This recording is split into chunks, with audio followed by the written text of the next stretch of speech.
Dhe nga ana tjetër mund ta joshin Izraelin duke aneksuar disa pjesë të bregut perëndimor që kanë qenë një objektiv shumë i madh Izraeli për vite me radhë. Ka pasur një ide të Donald Trump kur ka qenë president për të bërë një shtet palestinez të vogël brenda një shteti më të madh izraelit, i cili ka qenë një ide e cila e planuar nga Izraeli, por që palestinezët siç bëjnë zakonisht kanë hedhur poshtë, sepse kanë objektivat e tyre, sigurisht kanë interesat e tyre, por në këtë situatë ku ndodhen palestinezët, kam përshtypjen në pikën që çdo lloj oferte që mund t'u japin mund të jetë më mirë se pozicionin në të cilin ndodhet.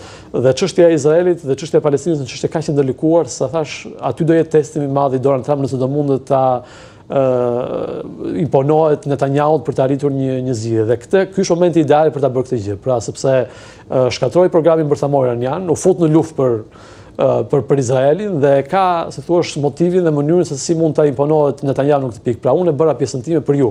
Tani jeni ju që mund të zgjidhni diçka dhe mund të japin, dhe nëse zgjidh çështën e palestinezëve, që unë kam dyshimet e mia, Donald Trump sigurisht mund ta meritonte atë çmimin Nobel për paqen që ka kaq kohë që është duke. Pra do mjaftonte pavarësisht se lufta në Ukrainë thonë ju është ende aktive. Lufta në Ukrainë është e ngrirë, në kuptimin që lëvizja është shumë të pakta në terren dhe është e vështirë të arrish një zgjidhje, por konflikteve në 70 vjetët e fundit është pa diskutim çështja palestineze me Izraelin. Për shkak të kompleksitetit dhe ndërlikimit kaq të madh që ka asaj çështje, ai që e zgjidh këtë çështje e meriton vërtet të marrë jo vetëm çmimin Nobel për paqen, por meriton vërtet të marrë titullin atij që bën paqen në kuptimin e fillt të fjalës. A do bëjë një kohësisht edhe kapsul për bibin e tij të famshëm, pra Benjamin Netanyahun, kërkohet nga gjykata penale ndërkombëtare, ka probleme me drejtësinë brenda vendit të tij për korrupsion, ku u ndërpren hetimet nisur nga ajo që pasoi me Palestinën, Hamasin edhe gjithë Jemenin edhe rajonin. Problemi më të madh Netanyahu ka pikërisht brenda vetes,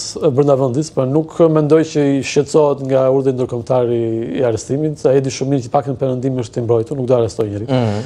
Dhe kur Donald Trump erdhi në pushtet, gjë para që bëri është filloi të hetonte personin që i dha urdhrin në gjykatën ndërkombëtare Netanyahut, pra është një çështje që nuk se ka aq vlerë në kuptimin ndërkombëtar.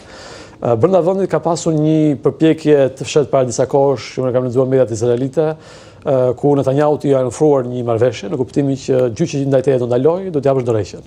Që Netanyahu nuk e ka pranuar, sepse nuk është nga tipa që pranon diçka të tillë, pra është një politikan që ka 18 vjet kryeministër i Izraelit në 3 mandate të ndryshme. Është një mjeshtër i politikës, i akrobacirave politike në Izrael, por nuk funksionon në këtë mënyrë, thuash, sistemi i drejtësisë i Izraelit. Pra që thot Donald Trump që duhet ta ndalonin gjyqin ndaj Netanyahut dhe do ndalojë sistemi gjyqësor izraelit. Sistemi izraelit është sistem goxha i pavarur, është sistemi plot i asaj checks and balances, pra kanë pushtetet janë ndara njëri tjetrit dhe nuk funksionon. Ai mund të ketë Netanyahu mund të ketë eliminuar rrezikun e Iranit, rrezikun e programit bërthamor, por në fund do shkojë të ulet aty në gjykatë dhe të përballet me faktet që kanë vendosur. Pra nuk e shpëton Donald Trump dot në këtë pikë. Vetëm nëse ndodh një çudi dhe gjykata izraelite i lëshon se thuaç në presionin Donald Trump, por nuk besoj se ndodh diçka e tillë sepse nuk funksionon kështu Izraeli. E drejt. Zotë Grisafi, nuk e di, a keni pasur mundësinë të lexoni një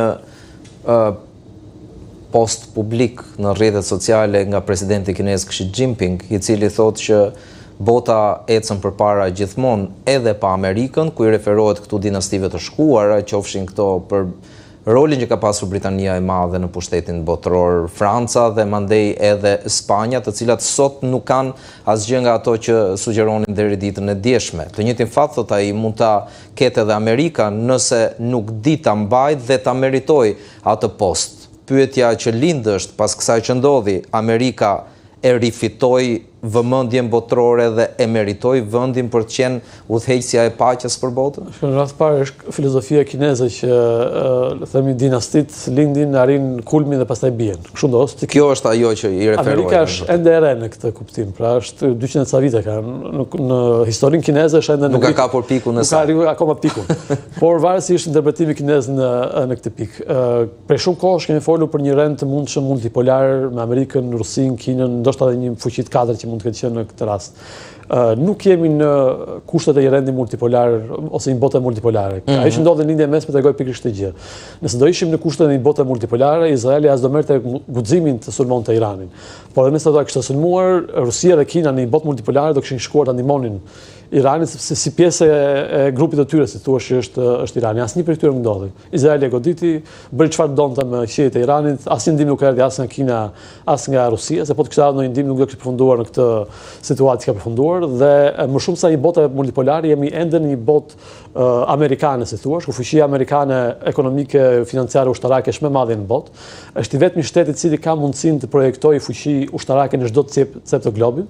Atë që bën me Iranin nuk e bën të asnjë shtet tjetër, as Rusia, as Kina. Është i vetmi shtet që mund të marrë ose mund të lëvizë aeroplanbajtësit nga Shtetet Bashkuara të çojnë në paqësor, të çojnë në Australi, ku diun në Korenë e Jugut dhe kështu me radhë. Pra, dhe kjo është një fuqi që tregon, asnjë shtet tjetër nuk e bën dot diçka të tillë. Kështu që më shumë se sa ka pasur një ide paracakosh që Donald Trump do mundohet të ndaj botën në sfera influence. Unë shoh të kundërtën.